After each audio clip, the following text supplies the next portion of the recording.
Hello everyone. I think we'll get started. It's 5:30. Can I ask if you could turn off your phones or put them on silent, please? So, for those of you who don't know me, my name's Jan Murray. I'm the head of the School of Art here at VCA. So, welcome everyone to this inaugural Artist to Artist event. We hope it's the first of many to follow. Before I begin, I would like to acknowledge and pay my respects to the Boon Wurrung and Wurundjeri people of the East Kulin Nations, both past and present, as the traditional owners and custodians of this land on which the college stands, a site that has supported and been alive to artistic practice for over 1,000 generations. It is indeed an honour and a privilege to be introducing the two speakers this evening for this keenly anticipated Artist to Artist Forum. Both highly esteemed Australian artists, Gareth Sampson, former Dean of the VCA School of Art, and Professor John Catapan, our new Director of VCA, are painters of national renowned who have significantly impacted our local and national contemporary visual art culture, not only through their sustained, profoundly impressive bodies of work over many years, but also as committed educators here at the VCA and who have individually influenced and inspired generations of artists. I acknowledge that Gareth is in large part responsible for my initial interest in applying for postgrad study at the VCA. Back then in the late 70s and early 80s, he had the reputation as the enfant terrible of the Melbourne art scene. His work managed to astonish, surprise, challenge and provoke, as did he. And this was incredibly attractive and exciting to many of us. What I remember of that period was Gareth's passionate obsession for art and painting and his positive reinforcement, encouragement of the possibility of becoming a practicing professional artist. Something that is taken for granted now, but as some of us know, this was not always the case. Gareth was a great role model and mentor for many, including John Catapan, in his formative years as a young artist. And while that relationship has, of course, changed and matured to one of professional peers, their friendship has been sustained for almost 40 years of dynamic, evolving artistic practice. So in the context of Gareth's highly acclaimed and celebrated current exhibition at the NGV, Transformer, a major survey of 130 works, including paintings, collages and watercolours, it seems entirely appropriate for John and Gareth to continue an enduring conversation about art and life and to be welcoming Gareth back to VCA.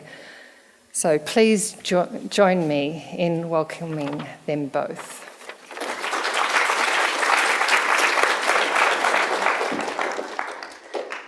Well, thank you very much everyone for joining us this evening. Obviously I'm John and this is Gareth.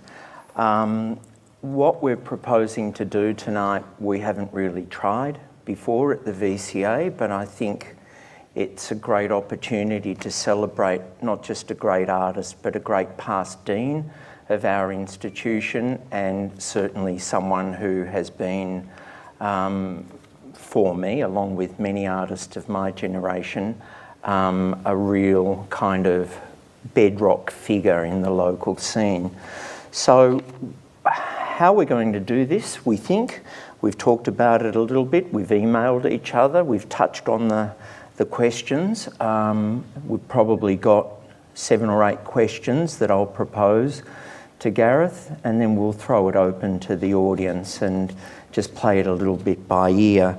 It's not exactly a this is your life moment, but we will touch on a little bit of the kind of backstory, if you like, to what it is perhaps what it is to try and be an artist, something that I really think is a great thing to explore with people. What is it that that makes one want to turn to art? What are the influences? What are the formative experiences? Is it innate?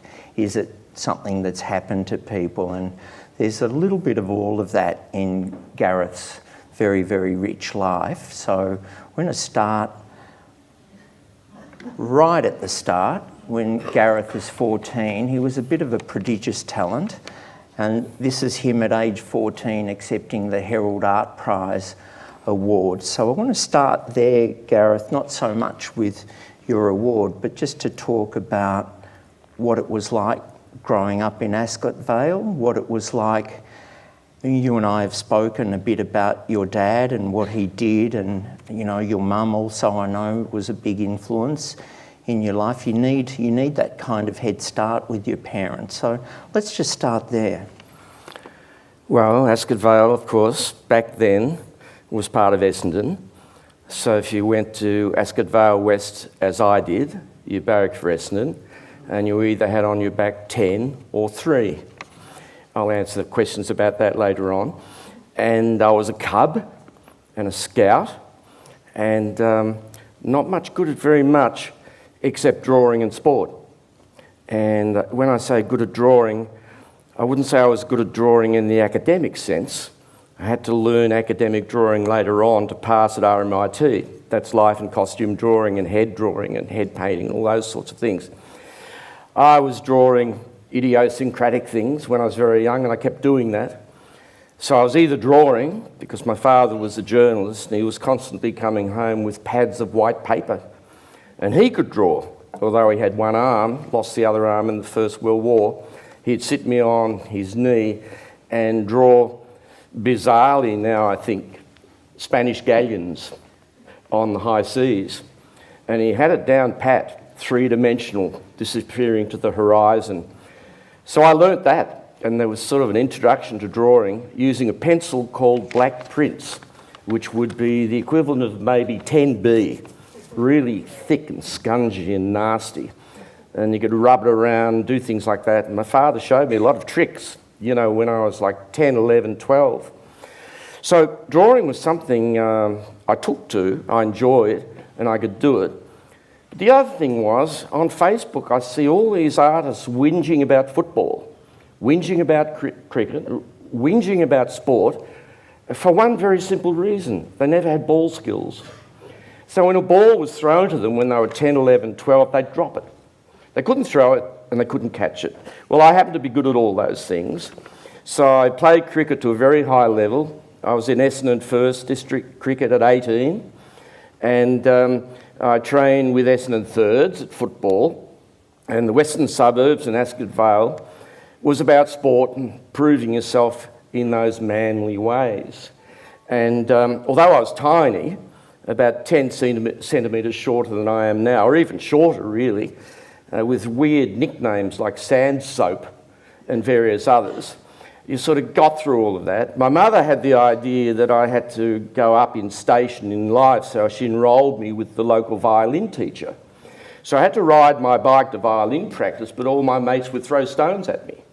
So I had to sort of get around all these things about the Western Suburbs and playing sport and drawing well and not being much good at very much else really. But I managed to get out of violin practice though, because I was building a model aeroplane with balsa, and I slashed my fingers, possibly intentionally, I'm not sure, with a Stanley knife. That was the end of my violin career, fortunately. My mother was very distressed. I don't know if she ever saw me doing anything with the violin, but my mother was very ambitious for me. I found an old Bible not that long ago when I was going through her stuff. She died a long time ago. I was going through the Bible and I opened up the front page, to my son, the favoured one or the talented one or something. I was very embarrassed, very embarrassed. But the thing was, back then, no one would have ever thought of a career as an artist. This was just after the Second World War. We had an air raid shelter in our backyard. We thought the Japs were going to bomb us. People don't know a Japanese bomber went over Fisherman's Bend and they hushed it up. We know they bombed Darwin. We know they sent subs into Sydney Harbour, but they actually flew over Fisherman's Bend. So the schools had air raid shelters. So I'm growing up in this environment. It was really strange. Anyway, left school, and my father, a journalist with the Melbourne Herald, quite senior, he said, "Son, you've got to have a secure occupation in these difficult times." So I started in the Herald as a cadet cub reporter or something, copy boy maybe, working in the sub-editor's room. My job was, pieces of paper came through a slot. I had to put each piece of paper on the right nail. That was my job. And you got paid then, at the end of the week, with money in a little brown packet. And my father would come and check on me from day to day. When I got the first pay packet, I resigned, went to some art shop in the city and bought a set of paints. Without consulting with my parents, who were worrying about my security. And suddenly I had a box of paints, no job, no security, and my parents didn't have the money to support me. So my father was very good with Mason handshakes because he was high up in the lodge. And he took me into Melbourne Teachers College, and they had closed their allocation for the year, and suddenly I was training to be a trained primary teacher. And my early life was primary teaching. And Gareth, we might just hold that thought, because I'm a little bit intrigued that at about that moment, you're already having your first exhibition at the Richmond Gallery. Rickmond, was it? Rickmond Gallery. You had the gutsiness to ask Arthur Boyd to open your show. You're 19 years old. Here you are at your opening. Tell us about that moment. Rickmond Gallery was in Little Latrobe Street. It was on the 4th floor of a building I don't even know is there anymore, called Lutheran House. This man had come out of nowhere, and he was actually in the German army as an SS man with a skull and crossbones, you know, when he was in the army, but he was on the run. And it was sort of kind of like a weird cover that he comes to Australia. He was quite young, in his 20s, and he opens an art gallery called Rickmond Gallery. His name was Nicholas Heydrich, a fairly infamous name anyway, but his name was Nicholas Heydrich. And the young bohemians of Melbourne were drinking at the Tattersalls pub in Russell Street. Barry Humphries, Adrian Rawlins, artists, all sorts of people. And I was like first year at night at RMIT. My mother had sort of secretly enrolled me without me knowing. So I'm teaching during the day, and I'm a part-time student at night, and finding out about all these bohemian things. But anyway, seeing exhibitions and so forth, I thought, well, everyone's showing their work. This was unheard of for first year part-time to have an exhibition, and the staff there thought it was the bad thing, really, really wrong thing to do.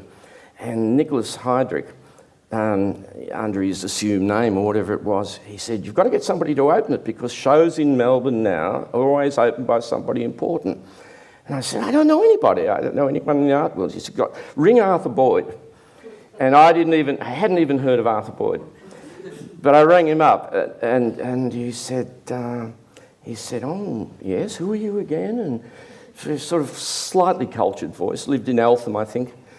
And he said, "Well, I have to see the work." So I had an old Riley. Older people here would know what an old Riley car was. Fantastic. He drove all the way to Ascot Vale. I think my mother made him a cup of tea, and we went out to the garage out the back to see the work. He said he would open my show. Fantastic. And he bought one. But anyway, after he opened it. But here's the thing. I was 19, and I thought he was really old, and I didn't know how to talk to him. He was 39. So I was sort of on my way, because you had the first show and then you were thinking about your second show. Anyway, Balderson thought he was the best, or Robert Jacks thought he was the best, and Paul Partis a little later on. So we were this hardcore of people thinking we were the best young artists in Australia. And in a sense we might have been. But you know, that sort of camaraderie doesn't last when one person thinks the other person is maybe actually getting more than the other. There was an article in Bulletin magazine in 1964, and it was big colour double spread in the middle of Bulletin magazine in colour, and it was called Melbourne Artists, and it was like Fred Williams, John Brack, Tucker, and various others, and young Gareth Sansom. And I took it into the art school, and I opened it up, and I said, have a look at this, and Balderson came over, and he said, why didn't you tell me about this? What are you doing? You can't do this. And it was just so typical of the sort of ambition between the young artists at a very early age, when Melbourne was a very drab, beige place, I can tell you. So we all want to be different. We want to be the best, and we want to be different. So it's not like that anymore now, Gary. We're much more gentle now. Not. Gareth, let's talk for a bit about Francis Bacon. I know you've had a long-standing interest in his work. There's one particular story I remember you telling me a long time ago about going to London and more or less stalking the pub where he drank, the French pub, and finally meeting. I just wonder whether you'd share that with us. Well, I'd gone to London thinking I would get a show with Marlborough Fine Art like Brett Whiteley just had. And I had all the right references from all the right people. And I just had a sellout show at Gallery A when James Mollison was running Gallery A in Toorak Road. It's now Channel 10, that building, if you know where that is. It was Gallery A then, an old building. So I had the right connections to go to Marlborough Fine Art with my slides, cuttings, scrapbook, the whole thing. And they were very kind, and they set up a slide projector, and I showed my slides to the director then, called Tony Reichhardt. And he sat there, and the room was blacked out, and I went through the last two shows I had, and I'm very expectant to him to be wildly enthusiastic at the end of this. And anyway, turned the lights on, and he looked at me, and very cultured voice. I can't actually do it correctly, but I'll try and say, "Hey, Gareth, you know, in England we have this incredible sense of fair play. And you know, we've let in Whiteley. We can't let in another Australian right now." And I sort of, you know, the confidence is slowly being whittled down, of course. And I said, "Oh, well, you know, what do you want me to do?" "I'll make some pictures here. I'll come and look at them." But I just felt squashed, really, that it wasn't going to go the way I wanted it to go, to be the next international Australian superstar as the Australians had before me. So I saw it as a minor failure. And so I said, "Oh, okay. But I want to meet Francis Bacon." He's laughing, you know, because you could never meet Francis Bacon, and he wasn't going to give me any of the details about where Bacon was or anything else. And I persisted. This is before I left. Where does he drink? I could go and maybe look at him.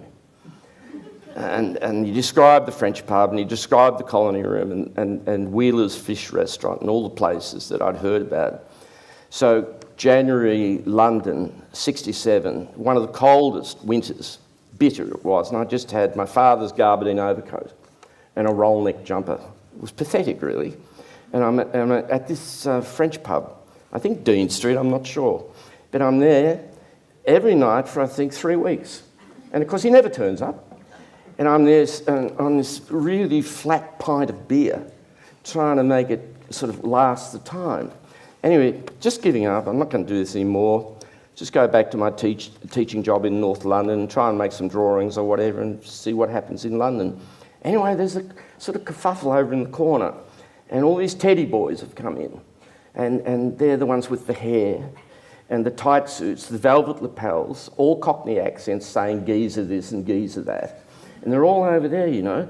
And that sounded more interesting than my lot. So I went a bit closer, and there was a sort of a parting of their group. And here's Francis, expensive suit, silk shirt, black mesh knit tie, and he's holding court.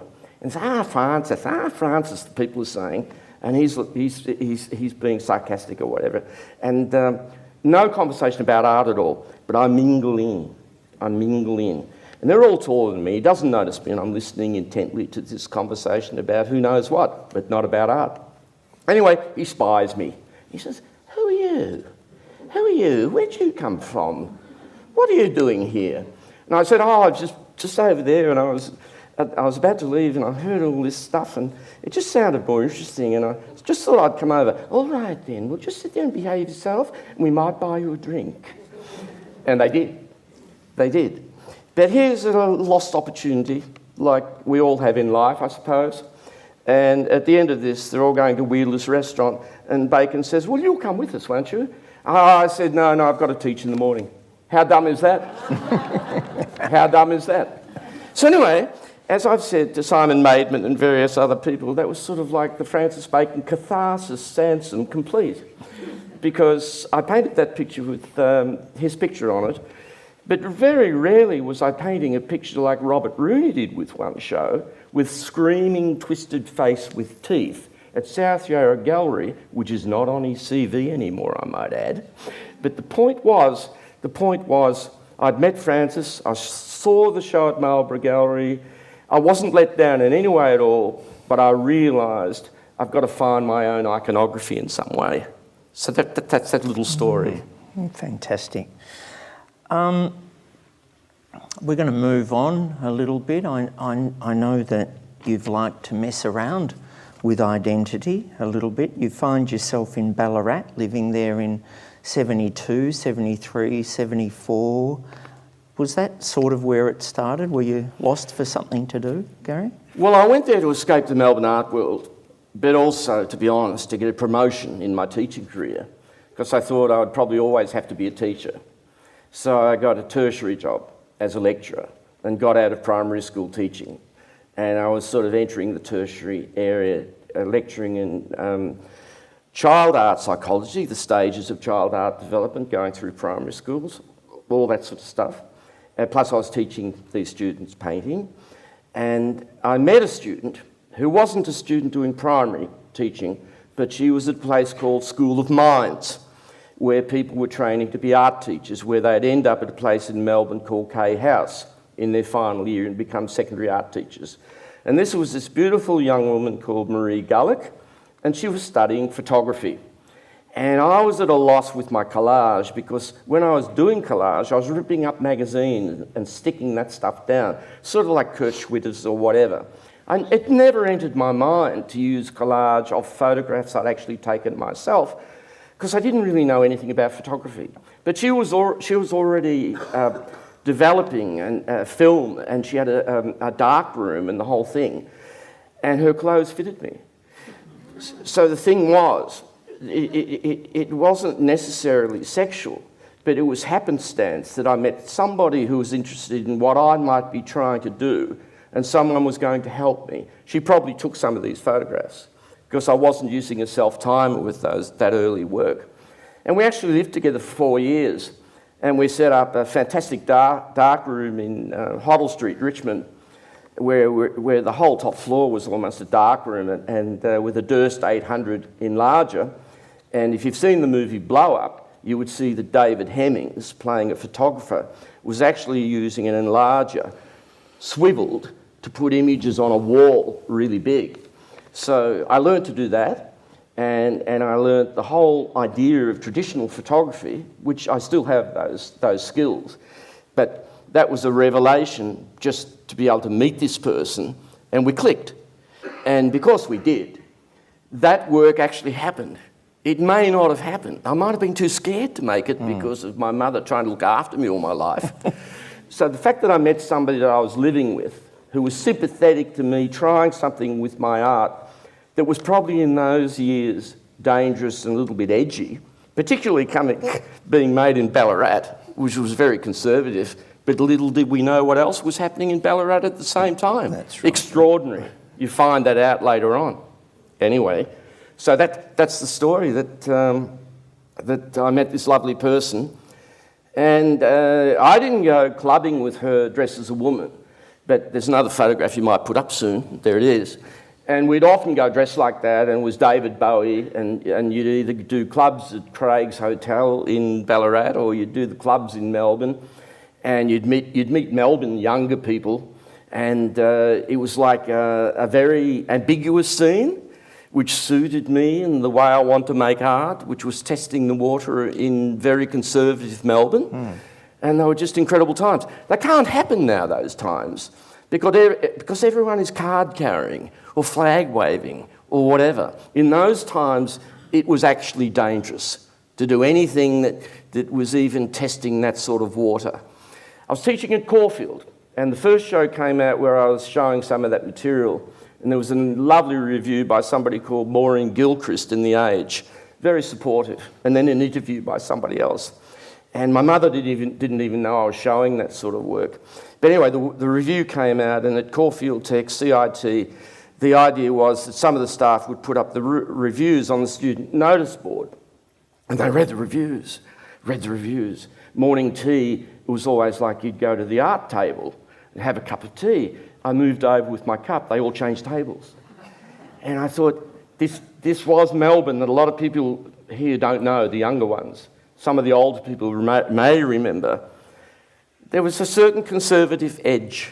And I was playing with that edge, probably quite intentionally, and I admit now, probably trying to shock. But not in a pornographic way, just in the kind of way of changing my image from that sports person from Ascot Vale. My mother was horrified. Don't end up like so-and-so over the road, she said. And, you know... Sounds like my mother. Okay, I want to move forward a little bit. I just want to talk a little bit about some of your international peers. This is the work of Jim Nutt. This is the work of William T. Wiley, who spent time in Melbourne. I just wonder, you know, you're actually, you, Wiley and Nutt are basically the same age. Nutt is, you know, a very well-known Chicago imagist. Wiley, of course, Bay Area, San Francisco, yeah. San Francisco area painter. Any sympathies? Well, I'd met Wiley before he came to Australia in 1976 when I was there with Marie, and we went to his studio. It was fantastic, and I was already on that track with my work and what I want to do with figuration.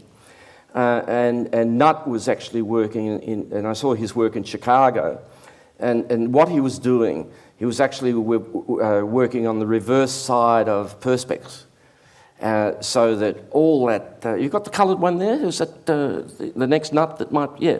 That's actually on the reverse side of Perspex.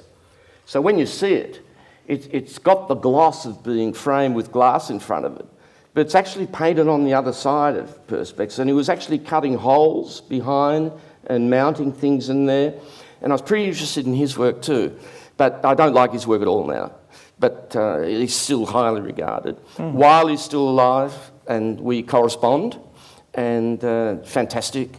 And we brought him to the VCA, and he had a show at Realities. That's right. And at the VCA, we took him over. That's Bill Kelly, who was the dean then, to meet the postgraduate students. And there were these old army huts in those days where the postgraduates worked. And Wiley said, let's do a mural on the walls. And without consulting with anybody, so all the students actually demolished all the walls, and Bill wasn't amused. But it was like the sort of guy he was, that was breaking down convention, you know.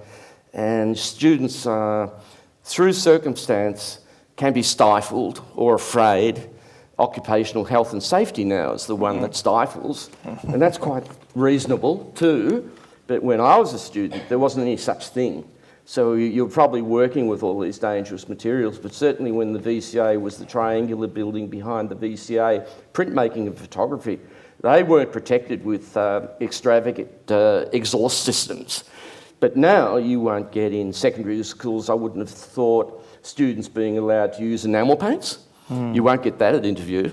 And even a lot of secondary schools are wiping out oil paint, so it has to be water-based, so less dangerous. But, you know, conventions are maybe a bit hard to break down now through circumstance.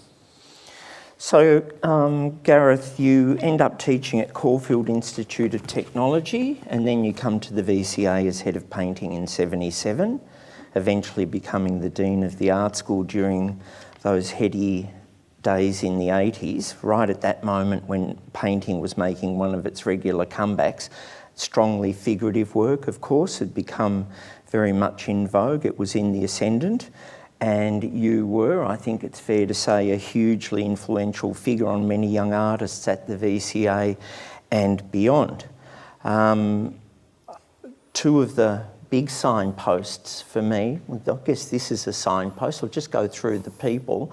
For those VCA people that are here, a very young Michael Szypanski on the left, Gareth Sansom, Elizabeth Gower, Graham Franzella, standing is Alan Mittleman, and who's the sculptor there? Richard Haviott. Oh, up the back is Mittleman. There's Franzella and Richard Haviott. Richard Haviott, that's right, yeah. So we've got this amazing kind of moment at the VCA where a lot of things are lining up. There's a lot of young artists interested in figuration, and you've begun probably, a real big shift towards a more major scale of work. So this piece got a Damarunga Bunga, whatever it is. I'll say it for you in a moment. Right, very good. And I remember this work. I remember when you were making it in Elwood. So a measure of Gareth's generosity in those days was that he would put younger artists together a bit like a petri dish. He'd hold it down and see what happens with the experiment. I remember one Saturday I got, as you would in those days, a telegram. I got a telegram from Gareth Sansom saying, be at this address in Elwood on Saturday at 4 p.m. And my great friend Peter Ellis and I got the same telegram, and we thought, what's this all about? And we arrived at Gareth's home, and there were two other younger artists, Stephen Cox and Lewis Miller, and they were VCA guys and we were the RMIT guys, and we were like these young gunslingers eyeing each other off whilst Gareth made merry in the background. But I remember, I remember bit by bit this painting coming together as a series of panels, painted in quite a small bedroom. In the old 10 feet by 10 feet, the room. 10 foot by 10 feet bedroom, masonite panels. And this is over 30 feet wide. Yeah, and it really still stands for me as a very major work, as does this work, Friendship Road, which I think, really points to that great loosening up moment in your work, and a work on canvas. Well, it's nice to see Frances Lindsay here, because she was director of the Melbourne University Gallery in 1985, and I had the good fortune to be artist in residence then, and they gave me a lovely studio on top of the old architecture building. And because I'd been known as an artist testing convention, working on masonite and using a lot of collage and working with gender and all those sorts of things, I made a very conscious decision, not because it was a university, or not because it was Frances, or not because it was the studio, or not because it was I had a year off from the VCA. A lot of people thought I couldn't paint. So I ordered 26 feet by 8 feet linen canvases and went for it. And this is an early painting in that sequence. It's actually called Friendship's Road Crucifixion. And the late Bill Wright put it in the Biennale, I think the following year. And the senior curator from the Metropolitan Museum in New York purchased it, which is fantastic. And, we were thinking of, whether we would pay the incredible amount of money Simon Maidment, wherever he's hiding, to get it into Australia, which would have been fantastic to see it again. But we've reproduced it in the catalogue. But that was indicative of the pictures that I was painting, where obviously anyone could see who knows the history of contemporary painting from the 80s would know that I've looked at all the trans avant-gardist paintings, Achille Believer artists, the young German artists, because I'd been in Berlin. And I wasn't afraid to let that stuff try to enter my burgeoning iconography. But I had a sort of a rule that I tried to adhere to. If I was going to pinch it, it had to be assimilated. In other words, it had to somehow decorate or inform existing iconography and make previous iconography better. Not just slavishly put that there and you would say, oh, there's a Kippenberger or there's a whatever.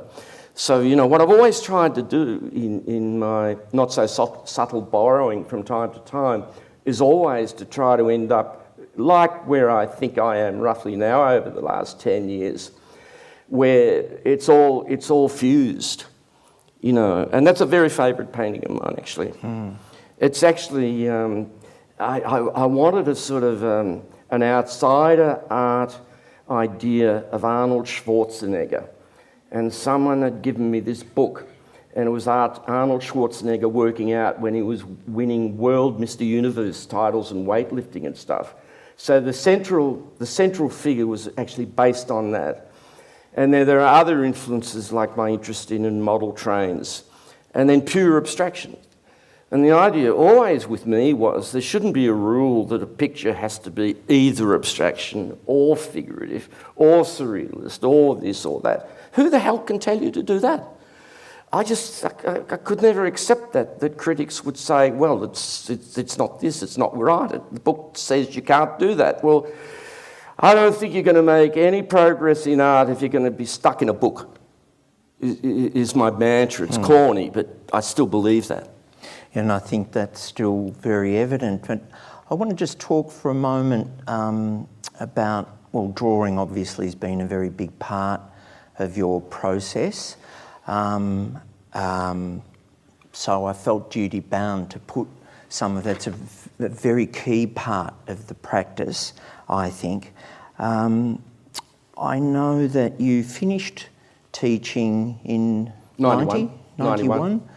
And so I guess, you know, I lost touch a little bit with you at that time, but things went perhaps a little bit quiet, although you had one international, quite an important international outing, which was the Indian Triennale, which was a great honour to represent Australia in that Triennale.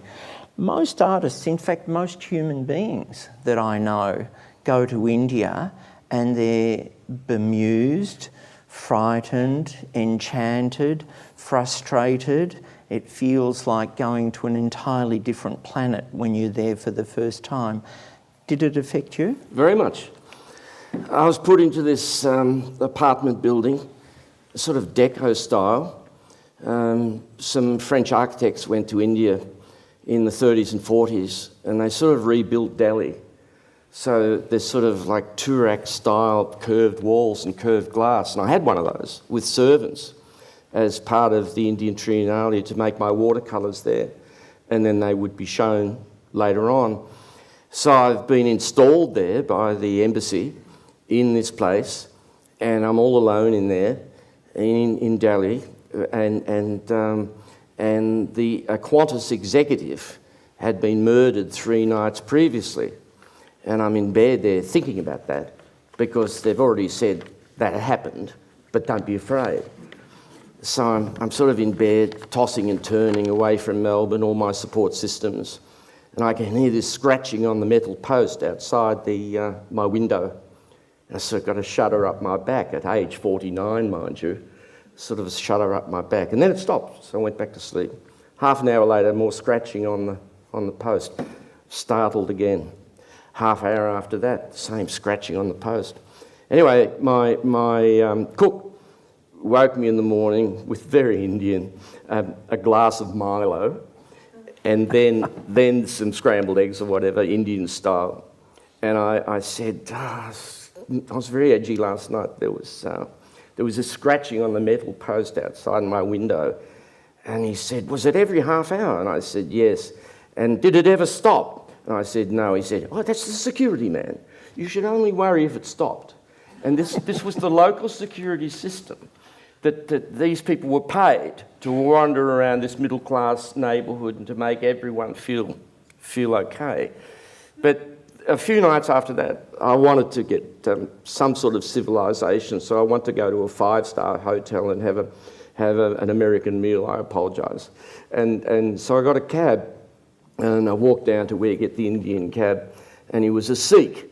Very nice, handsome, tall Sikh with a turban driving the cab to take me to the 5-star hotel. And he had a pearl-handled .45 in a holster on his hand, on his hip. And we're driving along, and I kept looking at it. And I had to ask. I said, "You've got a gun there?" He said, "Yes, we've got a gun. I have a gun there. I have a gun." I said, "What is the gun for?" He said, "The big trucks, they get in the way. I shoot the tyre." So there were these sorts of things that helped me get through India in a way, because I was actually quite lonely, about to turn 50. And I caught a plane to Paris actually to turn 50, then flew back.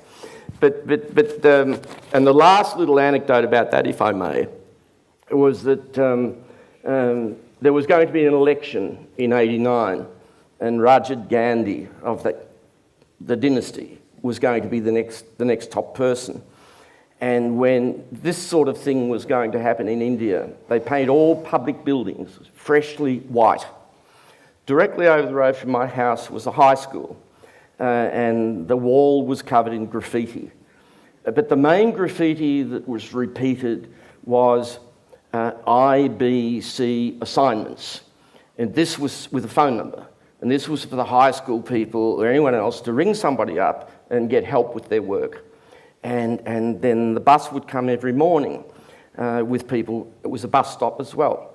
Indian men would go over to that and they would piss on it and then get on the bus and go to work. And then because of the everything getting painted white, all those slogans were painted out. And when that happened the next morning, they're all hanging around, nowhere to pee, and waiting for the bus, and looking frustrated. So the next night, somebody puts the sign up again, and then they were comfortable again. Now, these things were very unnerving for me, and you've done the Indian thing as well, in that they were bizarre, but they appealed to me, and I've never made narrative art before, a story, telling a story perhaps about where I was living.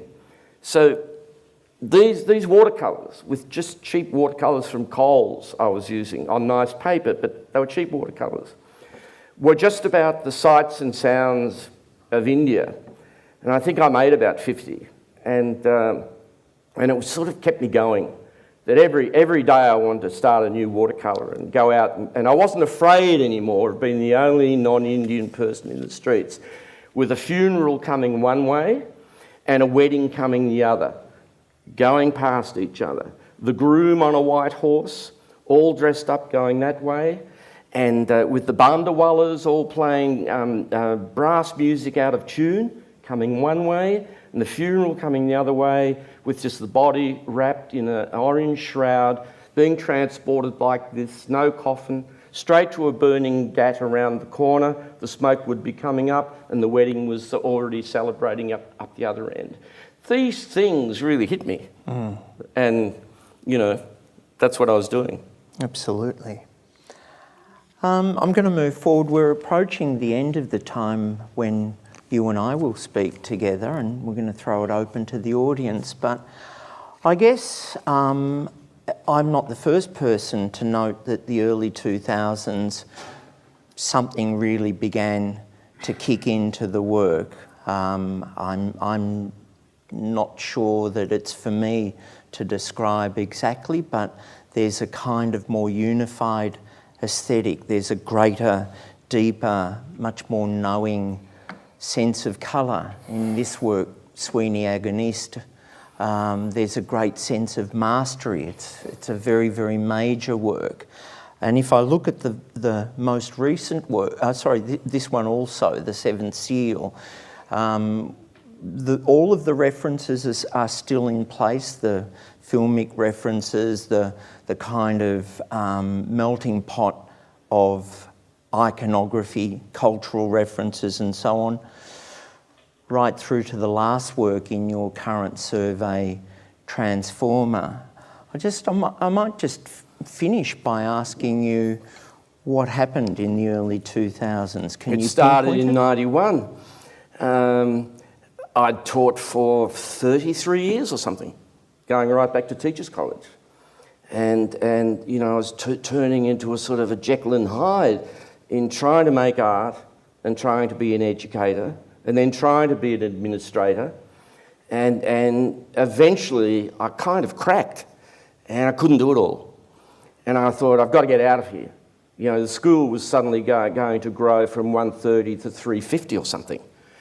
And, you know, and I chickened out in a way educationally, but I didn't chicken out artistically because I was going to give art a go. And all the danger of that in terms of that old-fashioned word security that my mother and father were conscious of back in the 50s. Here I was. And the first 3 shows I had after I finished as dean, and I was painting full-time, didn't sell a picture. No, not one. And I thought, oh God, I'll have to be ringing up Peter Ellis or somebody or John Catterpan to go and teach part-time at RMIT or something to make a living. But I kept making work and I kept struggling along, and I had a little superannuation coming in, not the same as my professor's salary, but it was enough, more than enough for an artist who wanted to make a go of it. And I just kept trying to find inspiration. Well, you can't find inspiration. You can't contrive to get inspiration. There's no book on it. There isn't Inspiration 101. You know, it just either happens or it doesn't. And so many people would possibly do what I did and end up very disgruntled and never get back into it. And there are many examples of this in the Melbourne art world, I'm afraid. And I don't blame them, because you can be really defeated after teaching for so long, so don't go too long. Because Noted. No, I'm serious. I'm serious. At 51, to resign from tenure and professor salary was probably the most dangerous, mad thing I ever did in my life. But of course now I don't regret it, because somehow in the late 90s, around 2000, something clicked in the work, and I can't even describe it psychologically or structurally, except that I remembered actually how to make a painting in the simplest way without cluttering it, because I had been making the mistake all through my failed paintings in the 90s of throwing too much in. And then I went through a stage where painting it all out. And just if I could find something, an icon that would sing, that was the painting. So by now, it's a juggling act between doing that and doing the minimal thing and trying to have it sort of juxtaposed and singing and side by side where I don't over-tweak it. And we both know the danger of that, because you get onto something and you think, oh, I'll do more of them. Disaster. I saw a young painter's work. Young to me now is someone in their 50s, I suppose, or late 40s or whatever. And I saw a young painter's work maybe Friday night, was it? Palliser? Friday, yeah. Friday night. And it gave me hope for the next generation. That's all. That's very good. All right, let's open it up to any questions we have from the audience, please. There's our first question there. We'll get you to use the mic, please, Catherine.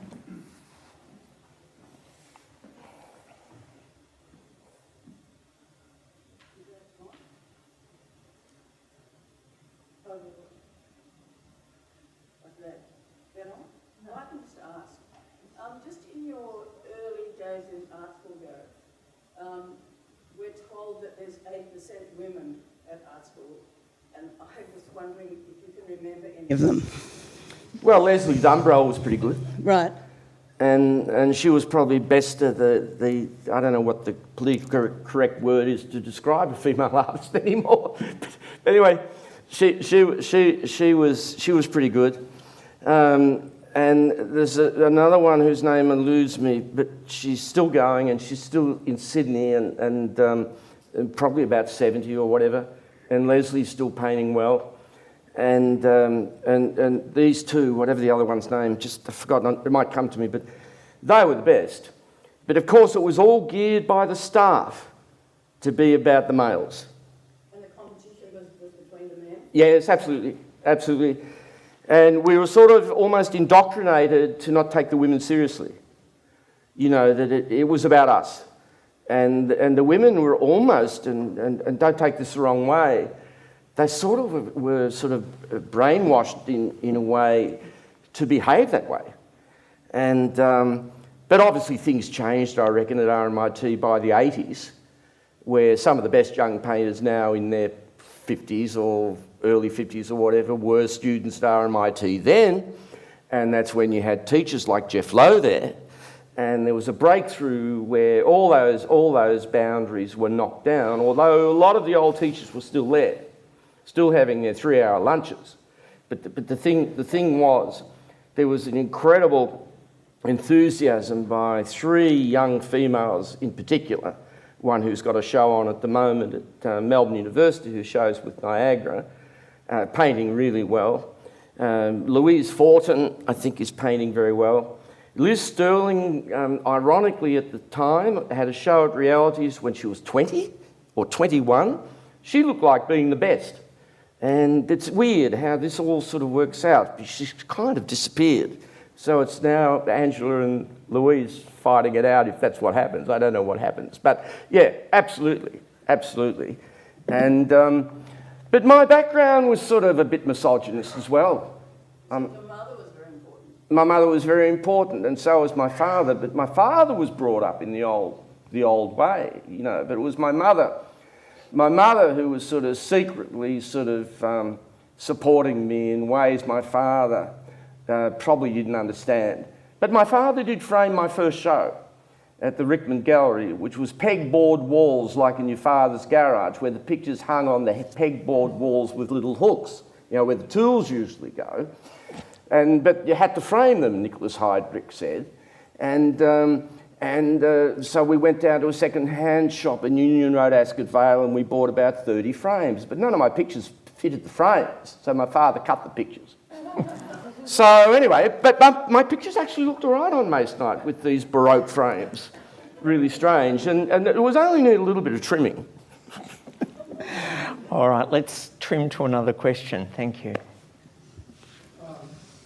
I'm not an artist, I'm an anthropologist, but you're speaking of India makes me think of the contrast that you see in India between the very rich growing number of billionaires and the masses of people who really still live in abject poverty. Did your art perhaps critique that contrast as you saw it some time ago? And what advice would you give to artists to engage in social critique, not only of what's going on in a place like India, but also in Australia? You got somebody like Gina Reinhardt who has $20 billion, and you have, just go a few blocks down here to Flinders Street, and you have a growing number of homeless people. Well, first part is that obviously those who've been to India know that the system is a caste system, and the lower caste are not treated very well. They're homeless often, and they set up shanty towns wherever they can, and the rich are very, very rich. So if the rich person goes into a queue, into a post office, and lower caste people are in the queue, they swat them out of the way and just go up the front and get served. Then they leave. Or a lower caste person might be on a bicycle going around a roundabout. The Mercedes higher caste person might just mow him down. Keep going. I saw things like this, and it did affect me. And some of the works, not these ones necessarily, but some of the works, I was conscious of the very poor. Terence Malone was my curator, and we're stopped at an intersection, and his window was down, and a hand came in looking for a rupee or two or whatever, and we looked out. That's all the person had, an arm and a body on a skateboard with no legs and no other arm. And Terence. But the other thing was, he was a leper. And it was just like you get those things and they shock you. And they shocked me. They shocked me. And I've been back to India and it's incredibly forward, India, in all sorts of ways. They're damn good at cricket. But the sorts of things I'm talking about still exist. Now, I've done Aboriginal communities with my wife, who's a doctor, in the last few years. And we went to Wadi Air, looks like Wadi, but it's pronounced Wadi Air, on the west coast up towards Darwin, and we've done Maningrida to the north. And I can't tell you the sorts of things we found out about what goes on there that you'll never read in the papers. And that's extraordinary to me. And there are all sorts of issues, and I wouldn't have a clue how to solve them, because we're obviously very well treated, the doctor and the hapless artist wandering around the streets with his camera, being pursued by 20 dogs. I mean, it's the things that it was not unlike India in certain ways. But I'm not quite sure of the final thrust of your question. But obviously, we are not solving that problem in this country. That's all I would say on that, from what I saw and experienced.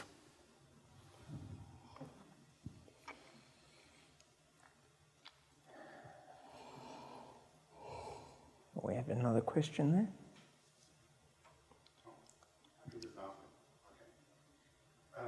there. Can you hear me? How long have you been seduced by Francis Bacon? How long? Yeah, and No, the full question again? how long have you been seduced by Francis Bacon? 5 minutes. 5 minutes. And I mean, this is a misconception. The picture earlier on was 1965 or 6 or something, and I met him once.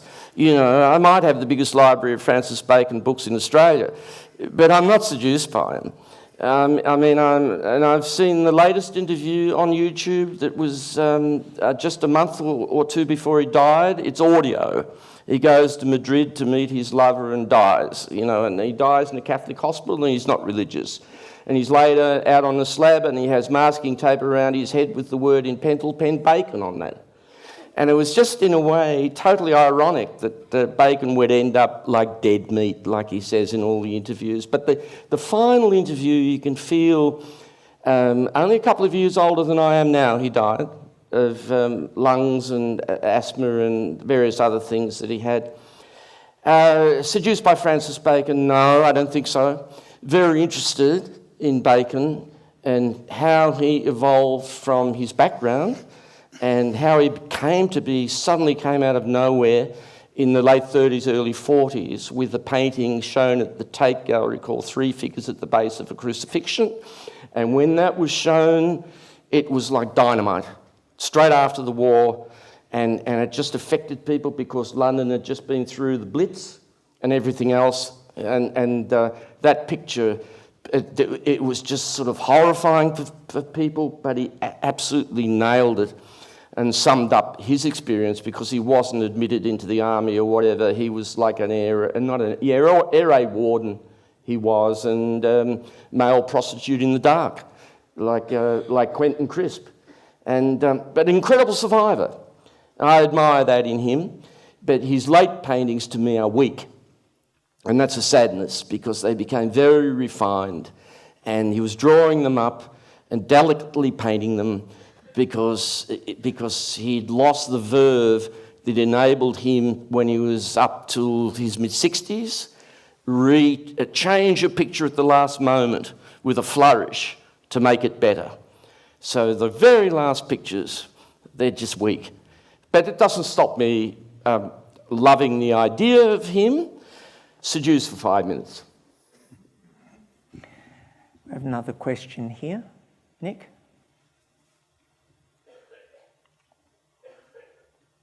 Could you talk about how Brett Whiteley has influenced your work? Not at all. Would you like to? Sorry? Would you like to talk about how Brett Whiteley has influenced? He hasn't. Have you any recollection of meeting the man? Yeah, he came in a caftan to an opening at the old Melbourne University Gallery. and probably with Asher Ballou and Luba Ballou and maybe a couple of other people. And he had his hair all out at that time. And he looked at me and I looked at him, and we each knew who we were. And it was sort of, I don't even know whether it was recognition of like souls or whatever, but it was a weirdness. But I've never felt in my life influenced by him, but I think his first pictures, maybe up to the point that he had a fellowship and stayed at the Chelsea Hotel. Up until that point, I think he painted some incredible paintings, but I wasn't aware of them. Nobody had seen any, they weren't around and about until he started having shows with Kim Benath, and I didn't see those. But I didn't think my approach was similar to his, although some people have tried to assume that. But I'm alive, you know, and I didn't overdose in a motel and my head melt into the pillow. Maybe it will, but I'm not ready for that. But by the way, I think he was a great artist. But if you look at Roger Hilton drawings and early de Kooning New York 1940, before he did Laughing Women, what was the famous de Kooning painting? Marilyn Monroe face? With the It's just teeth. called Woman, isn't it? What's it called? Just Woman, I think. Is it just called Woman? He painted about 5 of them. But anyway, before that, he was doing these really strange figures turning into wrists and hips and things. Whiteley saw those. I'm sure he did. And so you've got to start somewhere. You can't... I don't think you just come... look into a void and find the answer. And artists all through history, Picasso and Braque, they were borrowing from each other the whole time through Cubism, and Picasso won, I suppose, because Picasso would say Braque was the meek one. You know, these rivalries, you've got to see Sebastian Smee's book about rivalry of famous artists. It's incredible. And, Bacon and Freud, not that they painted the same way, their egos were so big they couldn't sit in the restaurant anymore together. And Frank Auerbach was in the middle half the time, a great painter, but he survived. And it's just fascinating. Obviously, I've had my rifts in the art world from time to time, especially when I was trying to select people with my committee to go into the very small Victorian College of the Arts School of Art back in the 70s, because it was such a small school. First year painting was 10 people, and you've got 300 people applying. A lot of disgruntled people didn't get in, and it's their badge of honour now. You can just tell we didn't get into the VCA, you know, but they were desperate to get in. I mean, of course we might have wanted to take in 20 or 30 or whatever, but that 10, we always thought, oh, I'm afraid it's an awful thing to say, but we thought they were the best of the best. And a lot of them worked out. Really, really, fantastic. But the rifts in the art world, it's going to be in anything, isn't it? Music, opera, ballet, dance, art, painting. You always get these rifts, John. Luckily, we started talking again. Yes, that's right, Gary. Yeah. I hasten to add that I was one of the ones that got into the VCA and didn't come, Gary. Yes, I heard that. I must have been meek. No, Too I meek. heard that story. But there were 5 great art schools then, you see. Oh, can we There are talk only about 3. that for a moment? Because There are only a 3 lot of now. people know. Only 3. And Monash Caulfield, which was CIT originally, RMIT, which is still RMIT, VCA School of Art, which is still VCA School of Art. But back then there was Phillip in Preston or somewhere, and Paran. Paran was Arkley and all the sort of street kids. And there was a certain toughness there with what was happening there. And Robert Jacks taught there, and Victor Majner and Leslie Dumbrell taught there. And the art schools in those days had this fantastic rivalry between them. VCA, and all this sort of stuff. That's how Howard Arkley talked. I was at a bank teller one day in Toorak Road, and I was just about to do some stuff with the bank teller, and Howard Arkley walked in. He said, "He's robbing the bank!" And all the things came down. Well, it was sort of romantic, wasn't it? But we were friends. I think we've got time for one more question. Simon. Thank you both. You've mentioned a number of different artists today that you admire or think have, real promise in their work or have shown promise in the past. And I wondered if you might like to talk a little bit about some key artists and the qualities in their work that sometimes hang on your wall, and others that you've mentioned to me, like Mike Brown, David McDermott, and people you've mentioned publicly, like the younger artists like Paul Ure. And to what extent are you interested in their boundary-pushing, rule-breaking, controversial aspects, in particular in those? Do you see them as kind of kindred spirits in a way with some of your own? And are you on the lookout for those qualities in younger artists today? No, not necessarily. But I think Paul Ure is fantastic. I think it was badly done by when his show was raided, and the police cut out bits of an artwork. I mean, really, and took the stuff away. I mean that was extraordinary in this day and age for that to happen. I think he's a very good artist. I think the best of Mike Parr is still extraordinary. Juan de Villa. I've just seen his recent work in Sydney, and the thing about Juan that you wouldn't have ever thought, because the early aggressive ones, even up till 10 years ago, were very in your face. And he wouldn't take this as a criticism. But the paint handling now is softer. But they've still got a punch. So they kind of creep up on you. When he's making those outrageous political statements and allegories and metaphors with Paul Keating and Bob Hawke, those particular paintings. And, very outrageous, but he doesn't need to do that now. And, I see him as one of the best artists in the country. There's no question about it. And the younger artists, there are a few. I've mentioned David Palliser. There are some ones that might surprise you that I've sort of been watching. I mean, obviously Sally Smart is fantastic, I think. There's an artist who's very humble. Her name's Yvette Coppersmith. I think she's terrific. And there are a couple of others. I think an artist called Karen Black. And I've sort of been watching her work. And I always, someone mentioned seduced before. Well, I'm seduced by paint often enough. If somebody can use paint and understand paint and what paint can actually do, rather than drawing something up with great craft and then finishing it.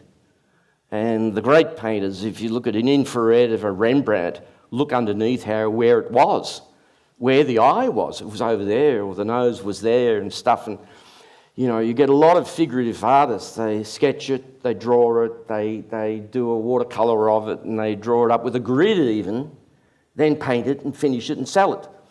Well, I'm not can't get it, and I don't get angry about it, but they wouldn't last long in my art school, because they have to learn about what paint is, if you're going to be a painter.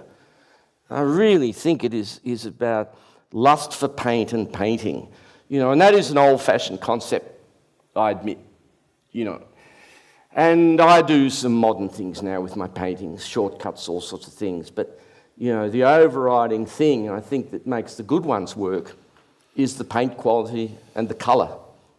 And if you've got those natural abilities, you're halfway there as far as I'm concerned. If someone's looking at their palette and spending an hour working out which colour to mix, they're not halfway there. But the best painters, it's very fluent. Albert Ullin, he survived Kippenberg, and, he's all the better for it.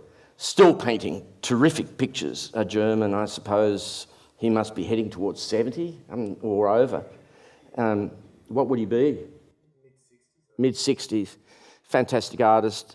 I miss Mike Kelly. The peak of his powers, LA artist, and he commits suicide, and no one understands why. and I saw a show at the Pompidou. And, you know, the sort of shows I'm talking about are shows where I say, well, they're better than me. You know, with my ego, that's a hard thing to say. But you go home and say it, you know, or you say it to your partner or whatever. And who was the Venice one? Mark Bradford?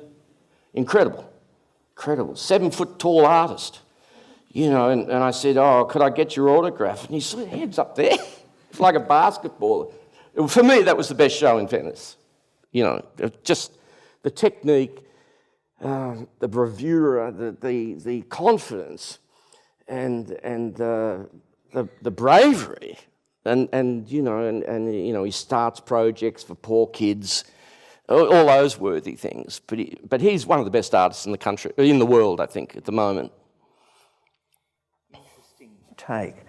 Well, I think we are probably at the end of time. That's probably a nice, generous way to end. Gareth, I'd just like to thank you very much for your generosity and for sharing, as much as anything, all of the anecdotes. But I think through that we've got a real glimpse into some of the things that drive you. I'm sure there's many others that we haven't touched on. In fact, I know there are, but Mortality. We won't go there. Mortality. We won't go there. But will you all join me, please, to thank Gareth Sansom?